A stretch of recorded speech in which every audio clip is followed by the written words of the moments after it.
Ladies, we're ready. Good morning. Congratulations, when are you due? Good day.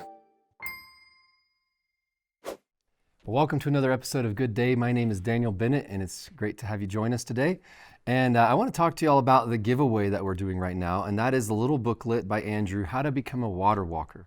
I really recommend this. It's about walking in faith, right? We talk about walking by faith, stepping out of the boat. We say that kind of thing a lot.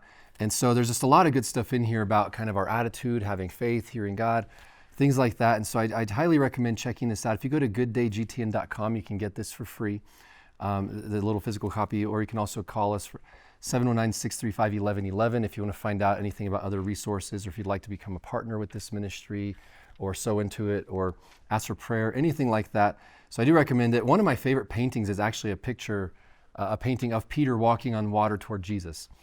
There's a bunch of them, but there's one specifically I like. And the reason I like it so much is because usually when we think of walking on water, we think of it like on a very calm lake. And this one shows that it's this massive storm, where it's one thing to walk on water. It's another thing to walk on water in a massive storm. I mean, both are impossible. So you might as well do it during a storm. So I would love to have seen that, what that was like. Because, there's waves, all kinds of stuff. So it's not just like you're walking on flat ground. So anyway, I recommend checking that out. And today I want to talk about something very unusual. Something you can always count on with me is that I'll go after the very rare topics that I've never heard someone else talk about, or just random things that interest me. And so today we're going to talk about swearing. Not in the sense of taking oaths or making promises. I mean like cussing, vulgar language, expletives, profanity, however you want to call it. And so we're going to talk about swearing today. But first, I want to talk about feasting. So I'm trying a new little segment here. We're going to try this a few times and see how it goes. But I want to do a quick topical study where I haven't prepared notes in advance, anything like that. And we got 5 scriptures on a topic and then 3 quotes on the topic. And so I'm just going to go over 5 scriptures and 3 quotes about eating and having a feast. And I figured feasting and swearing could be a good combination for topics at least. And so we're going to go over this real quick, and then in a little while we will get to the main topic of the day. So 5 verses on feasting. The first one is Psalm 23, verse 5.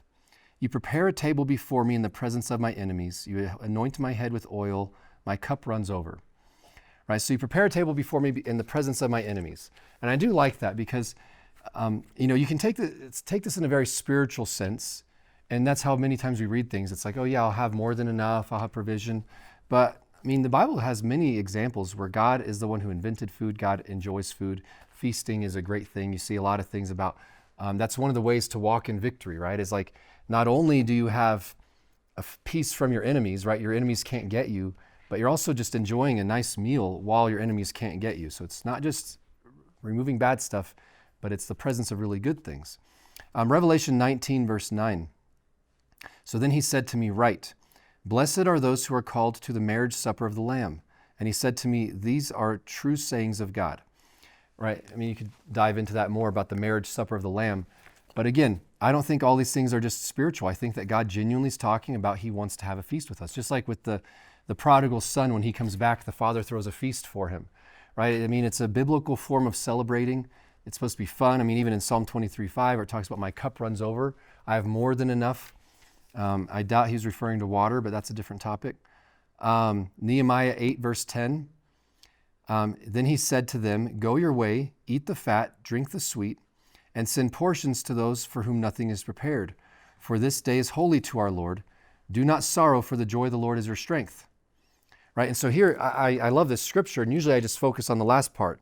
The joy of the Lord is your strength. But in the context here, he's talking about, right, eat the fat, right? Eat the good stuff, have a good meal, drink the sweet, send portions to those for whom nothing is prepared. Right? So have a feast, eat good food, and if anyone doesn't have enough, give to them so they can also enjoy this amazing meal, because the joy of the Lord is our strength. Right? So let's rejoice and remind ourselves that God's joy is our strength. All right, so next scripture, the 4th one here is Matthew 22, verses 2 through 4. Matthew 22, verse 2 says, the kingdom of heaven is like a certain king who arranged a marriage for his son and sent out his servants to call those who were invited to the wedding. And they were not willing to come. Again, he sent out other servants saying, tell those who are invited, see, I've prepared my dinner, my oxen and fatted calf are killed, and all things are ready. Come to the wedding. Right? So again, you see here this feast. Now actually, you can even use this to say that veal is scriptural, right? It says, kill the fatted calf. Sometimes I feel weird eating veal because I'm just like, that sounds a pretty terrible way to treat an animal. But, well, it seems like a justified way of feasting here. So again, but you just see like, look, come, prepare, enjoy, right? Again, you can expand this to other promises of God saying, look, I've got all these wonderful things for you. Come and enjoy them. But I believe it also is referring to food. John 2, verse 10. He said to them, every man at the beginning, so this is when Jesus turned the water into wine. Every man at the beginning sets out the good wine, says the guy complimenting him afterwards. Every man at the beginning sets out the good wine, and when the guests have well drunk, then the inferior. You've kept the best wine, you've kept the good wine until now. Right, so when Jesus turned water into wine, he made it really, really good wine. Now, I personally don't like wine. I've never acquired a taste for it. But Jesus knows how to make good wine, right? He's like, I don't do anything second best. I didn't just make something miserable. He didn't just make grape juice, right? I'm going to make amazing wine. It's not just going to be like average. It's going to be better than everything else that they've already had. It made the good stuff that was at the beginning look like the bad stuff in comparison. So again, it's just one of those things that's not a really huge deal, but at the same time it kind of is, because if we think that God doesn't care about little things, about us eating or drinking or enjoying food, it's not just about sustenance, it's also about enjoying meals together. I think meals are an important part of communion and fellowship. And so again, there's some of these little things that are worth thinking about sometimes and kind of processing. I wonder what this will be like in eternity. I mean, I believe that for all eternity, there's going to be some equivalent to feasting and enjoying meals together. All right, so here's 3 quotes about feasting and food. The first one's by G.K. Chesterton, who's an author, has some great books that I really like. But G.K. Chesterton says, feasting is not just a meal, it's a celebration of all that is good in life, food, fellowship, and freedom. So feasting is not just a meal, right? It's not just about the food, it's a celebration of all that is good in life, food, fellowship, and freedom. And really that is a good point, because part of why I enjoy meals is because I love sitting around a table with family or friends and just chatting, having a good time, right? You're enjoying the food, you're talking about your day, you're telling funny stories, anecdotes, all that. And so it really is supposed to be more than just food. It's supposed to be about building community, memories, fun, relationships, the whole deal. So the next quote, by Thomas Jefferson. He says, I thought it would be random to have a quote by Thomas Jefferson about food. The most important of all arts is the art of eating well. So that's what your third president had to say, well, if you're American, had to say about eating, is the most important of all arts is the art of eating well. I don't have much to say about that. I imagine he was joking around. And then now John Adams, second president of the United States, another founding father, he said, the way to a man's heart is through his stomach. And that is why we must make good meals a priority in our lives. Well, there you go. Right, I've heard the first part before in different quotes, but here he kind of puts a twist on it. The way to a man's heart is through his stomach, and that's why we must make a good meals a priority in our lives, right? Because again, I think it's similar to what G.K. Chesterton was saying, is that good meals actually can bond people. It's a way to connect with people, to enjoy relationship and the whole deal. And so anyway, we'll try a few of these very different topics, and we'll just kind of get some variety on these mini topics. All right, so now before we get to our main topic for the day, I'd like to again show you this quick little promo for our giveaway for now.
You know, life comes with all kinds of storms.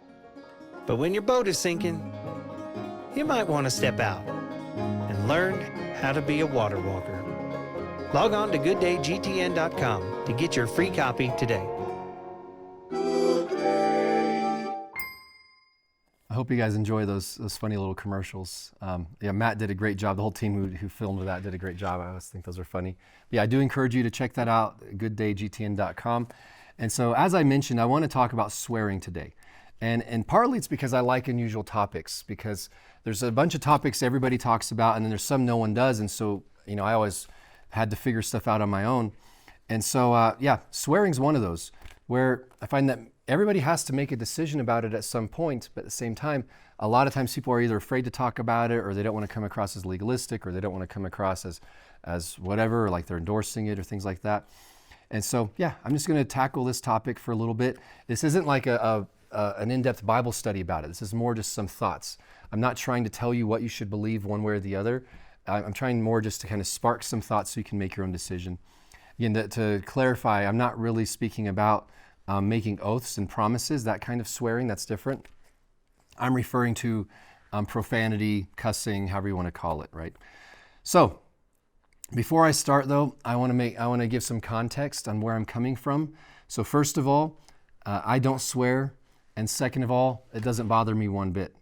I spent 5 years in the military almost, and I've been in different circles. I've been in some circles where nobody swears. I've been in others where everybody does except for me. And so I've kind of seen both sides of this. I've also been in different countries where in some countries one thing might be considered a bad word, and in other countries it's not. Sometimes it's generational, or maybe people of a certain generation think something is a swear word and younger people don't, and just different things like that. And so that's kind of it. And so what I want to do right now is I have a list of 40 words that I think you should never say, and I'm just going to read them right now. I'm just joking. I wonder if Andrew's watching right now. Like, quick, cut the show.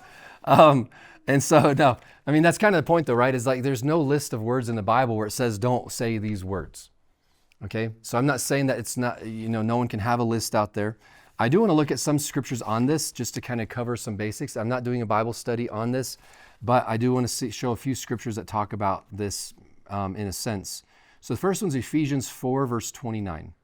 Ephesians 4:29 says, "Let no corrupt word proceed out of your mouth, but what is good for necessary edification, that it may impart grace to the hearers." Right? Now again, that doesn't necessarily say specific words, but it's saying let no corrupt word proceed out of your mouth. We should focus on words that edify others, not corrupt words. And that can mean many things, right? And sometimes it talks about a perverse tongue, but it's referring to a lying tongue, right? If you're deceiving people with it, or if you're trying to tear people down with it. And so again, it's more of a concept than a specific list of like, that's a bad word, that's not a bad word, whatever else. Colossians 3, verse 8 is another. It says, "But now you yourselves are to put off all these things: anger, wrath, malice, blasphemy, filthy language out of your mouth." Right? So they're saying filthy language. So it doesn't say specifically which words, but it's saying filthy language, right? James 3, verse 10. "Out of the same mouth proceed blessing and cursing. My brethren, these things ought not to be so." Right? It's kind of like that saying, you kiss your mother with that mouth, right? Where it's like if your same mouth, you worship God one minute and then you're cursing the next minute, that's not proper. We should be consistent with what's overflowing out of us. In Matthew 12, verses 36 and 37, he says, in Matthew 12:36, "I say to you that for every idle word men may speak, they will give account in the day of judgment. For by your words you will be justified, and by your words you will be condemned." So that's talking about idle words. And so again, this is more about a concept, not about specific words. And like I said, everyone kind of has to decide which words themselves fit this criteria, because it's really more about the heart. It's why are we saying certain things? What's our goal with what we're saying? Are we trying to tear down? Are we trying to offend? Are we trying to be vulgar? Are we trying to be filthy? Because what somebody may say, somebody else may say, well, that's a vulgar word, and to somebody else it might not be. And so it's more of a concept. It's more focused on the heart of what's going on inside of us, not specific words. Because the thing is, you can meet all that criteria without saying cuss words, so to speak. Right? You can be harsh toward people. You can say vulgar things. You can be vile without using swear words. You can curse people without using swear words. You can be mean-spirited. You can say all kinds of terrible things without using swear words. So again, it's not so much about the words themselves, it's about what the words contain, right? What's the heart underneath why you're saying these things? So again, I mean, if somebody asks me like, well, should we do it or not? Is it a big deal? Is it not? Is it something that we should try to refrain from? Again, some of my thoughts on this. When I was growing up, I didn't really have to think about it very much, right? I wasn't allowed to. My parents said, don't do it. And so I didn't do it. And my friends didn't. And I wasn't in an environment where it was a common thing. Like outside of movies, I never really heard people swearing. So I didn't really have to think about it very much. I just figured like, well, if it offends people, then I won't do it. So I just won't do it. And so that was one of my reasonings is I don't need to offend people. I don't need to say something that might gross somebody out or whatever else. But then when I joined the military, everything changed. So now I was an adult, so I didn't have to just do things because my parents said so. Everyone else did it, and it didn't offend anybody, right? I could have sworn like a sailor, literally, and no one would have cared. And so I was like, all my reasons for not doing it are gone, right? It doesn't matter, right? I'm an adult now. I don't have to follow my parents' direction. It's not going to offend people. It actually lead to more acceptance. They might actually think it's weird if I don't. And so I had to give it some thought and make a decision because I was like, okay, I didn't before, but right now, I just have to make the call myself. So I had to give it some thought. And that's part of why I'm sharing this is because I think many people, especially if you grow up in a Christian home and you leave, suddenly now you have to make some decisions on your own where, it's like, I don't just have to follow rules anymore. I have to decide what's my decision and how am I going to go about this? And so that's kind of the boat that I was in, is just figuring out like, where do I stand on this? What's my goal with this? And so, I had to make a decision. Another little bit of nuance on my side was that I lived in different countries, and so I spoke 2 different languages. What's funny is that swear words in Spanish sound like swear words to me, and swear words in English don't, just because I grew up with one being the ones I heard people say and not the other one. And so, again, there's a lot of nuance to this, and that's why I don't think you can just make a list and say it has to be this, and these are the bad ones, and these are the good ones, stuff like that. So part of my thought process, and I'm not saying everybody's like this, but I'm very all or nothing. I don't like to do anything halfway. It's like if it's worth doing, I want to go all the way. If something's worth it, then I want to be the best at it. I want to go for it all the way. And if it's not worth doing, I don't want to do it at all. And so I'm like that with a lot of things.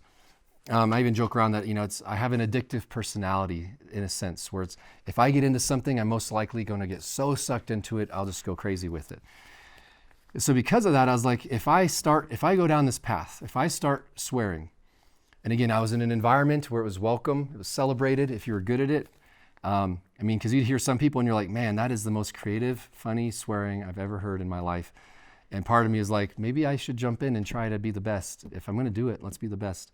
And so that's what I realized. If I start this, I will never be able to turn it back off. I will swear like a sailor the rest of my life. I won't have any control. Some people can do things in moderation. I can't. So I was like, if I start this, I will never be able to turn it off. I will swear forever. And I'll try to be the best at it. And I'll try to be the funniest at it. And I'll try to come up with things no one's ever thought of before. And I was like, is that, okay, so that's what will happen to me if I go down this path. The other side of this is I like to be genuine. I hate to be fake. I like to be the same person. Now, again, there's different etiquette in different settings, but I like to be the same person no matter where I am or what I'm doing. So if I'm hanging out with friends or I'm with my family or if I am ministering or if I'm at work, I like to be the same person. I don't like to have one version of me for here and one version of me for there. And with this group, I act like this and that group would never believe it and things like that. I don't like to be fake. So I was like, if I commit to this, then I'm committing to a lifestyle because I'm going to be like this everywhere. I refuse to just pretend. Again, there's etiquette in different settings. I'm not saying you have to always act. I don't dress like this at home, right? There's etiquette, but I'm talking about being genuine. And so for me, I realized, okay, I'm all or nothing, so I know I'll be very extreme with it, and I like to be very authentic and consistent. And so I know that I'll have to bring this into every part of my life. And so for me, that's why I decided, I'm just not going to do this. I have no interest in this. And yes, in some settings, it might go very well, but there's too many people that I care about who would no longer want to hear me talk, right? Like, again, if I cuss like a sailor, there's people in my life, this is way back in the day. This is 25 years ago that I had this thought process. But there's people who I care about who would be like, I can't handle you talking. Please don't, I don't want to listen to you because you're so filthy. So I was like, I just don't want to. So for me, it wasn't worth it. I was like, now again, not everybody's as extreme as I am, and not everybody cares about being authentic or consistent wherever they go. But for me, those were important. And so I decided that I wasn't going to do it, even though it doesn't bother me. I don't judge people. I don't think people are going to hell just because they let out a swear word or something like that. I just, now, depending on the setting, I might think somebody has bad etiquette or they're being improper based on the setting, right? I think it's unprofessional to swear in the workplace. I don't think I think it's immature to swear at a Bible college or a church, things like that. So out in the world, it won't bother me, but inside certain places, I'd be like, yeah, I wouldn't trust this person's judgment if they're doing things in certain places. But the thing is, there's a lot of things in life that are like this. Okay, I'm using swearing as the example. But there's a lot of different things in life where we have to decide where we stand, where it's not cut and dry, right? Where maybe someone gave us a rule, and then as we get older and we realize we can question that rule, we're like, is this going to be my own decision, or am I just doing it because I'm afraid of getting in trouble or whatever else? And so there's a lot of things, and maybe it's a big deal, maybe it's not a big deal.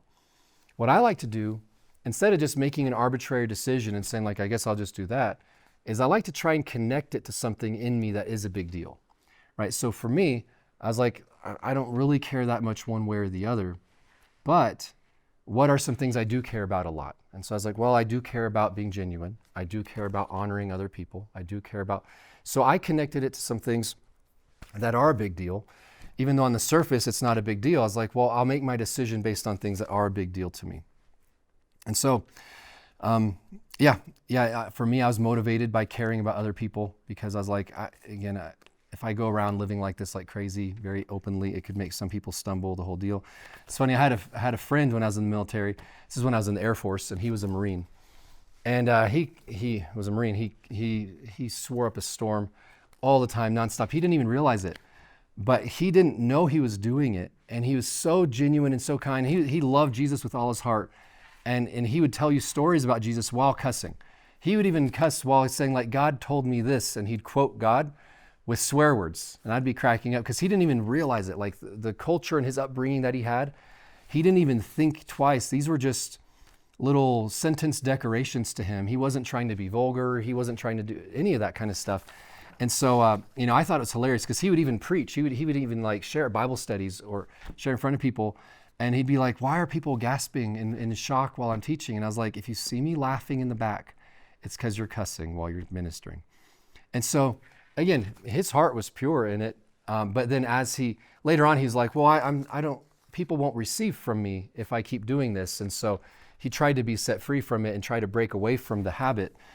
Even though I don't think anyone was really that offended because we could tell that it wasn't on purpose. That's just how he talked. And so again, everyone can make their own decisions in this kind of stuff. So I want to answer a few questions about swearing and cussing to wrap things up here. And so some of these might be things I already touched on a little bit. But the first one is, what impact does swearing have on the way we express emotions? Does it help or hurt? Right. So some people, when they swear, it's like they hit their finger with a hammer or something like that. And yeah, if you think swear words, then they'll come out in those extreme moments. I don't typically I don't have that come out because that's not part of my vocabulary. I don't know. It's a good question. I mean, does it have any effect on how you express your emotions? I'd say yes and no. In some ways, it might actually limit your vocabulary because instead of being accurate, you're just going back to your default 2 or 3 words that you like to yell. People in their minds tend to have like levels of like, if I'm this angry, it's this word. If I'm that angry, it's this word. And if I'm that angry, it's this word. I don't care. I see it as less creative, except when it's very creative. So there's exceptions. So another question is it wrong to swear if no one around you is offended by it? So I already touched on this one. I really think, again, I think it's a personal decision between you and God, right? Don't violate your conscience. If you think it's wrong, don't do it. But for some people, again, there might be words that I say that you think are swear words, and there might be words that you say that I think are swear words. And so it really is kind of in your own heart, are you swearing? What's it even mean? And so, again, if no one's offended by it, it does change things a bit, but it doesn't change things for my side because I choose not to, but other people don't care yeah, I'd say it's not offensive if no one's offended by it. Just a question on if it's things that you want to say or not.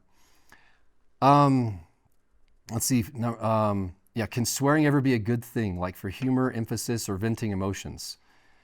It's a good question. And I'd have to say it depends on the person. Like I said, the only times I've ever heard someone swear and been a little bit jealous is when they used it for a really good punchline. That's just because I like to joke around, and sometimes there's like just a key moment where just the right little joke hits the spot. And I've heard some people make really, really funny jokes by just exclaiming something at the right moment, and I thought it was hilarious. But again, it just depends how you use it, right? Depends, like, again, so like I say, I personally don't think, there's no list of what's a swear word, what's not. And so you can use things in different ways, but I see it more holistically as like, what's this do to me long term? How does this affect me consistently in every other way? Yeah, so another question, if swearing is just words, why does it still carry so much weight or stigma? Yeah, and again, I think part of it is it can be very offensive. It can be very crude. Typically people, when they swear, they're using words that are meant to be vulgar, like the mental image that they're painting is intentionally something that should not be expressed in a public setting, or it's something intentionally gross or mean-spirited or things like that. And so, I mean, I think it's good for society for there to be some things that are off limits, just to kind of show that there's boundaries, kind of like modesty in clothing. It's the same thing, modesty in speech. There's certain things that people reserve for certain occasions.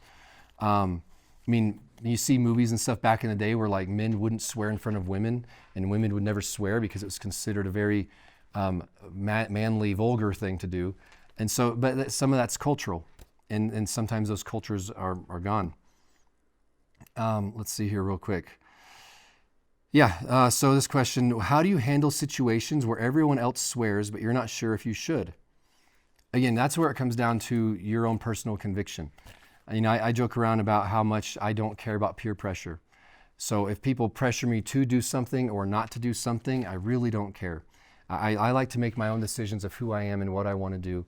And so, again, it could be pressuring me into doing something people think is really good, or pressuring me into doing something that people think is really bad, and I just don't care for it. And if I feel the pressure, I actually get resentful or I get angry at the person trying to pressure me.